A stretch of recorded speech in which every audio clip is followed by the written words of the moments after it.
In today's video, I'm going to teach you how to add a column to list view in Salesforce. This is an essential skill for customizing your Salesforce experience, allowing you to tailor the data view to better suit your needs. So, let's dive in. First, let's open up Salesforce. You'll want to have your Salesforce account ready and accessible right in front of you. Once you're logged in, take a moment to familiarize yourself with the interface if this is something new, because understanding where everything is will make your actions smoother as we progress through these steps. Now, the next step involves navigating to the tab for the object you wish to modify. Whether you're dealing with accounts, contacts, or any other object, make sure you're on the right tab as each object has its unique set of information you might want to adjust.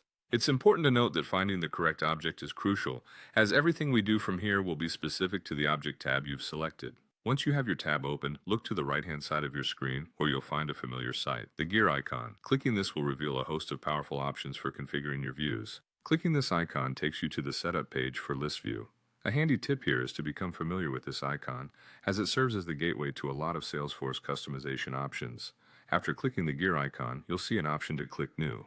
Go ahead and do that. This will prompt you to give your new list view a name. Choose a name that clearly represents the data or the purpose of this list view, making it easier to find and understand in the future. Once named to your satisfaction, go ahead and click Save.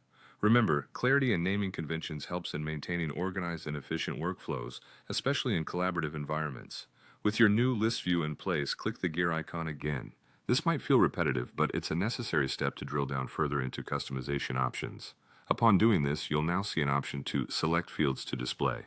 Clicking this will allow you to see all available fields you can add as columns to your list view.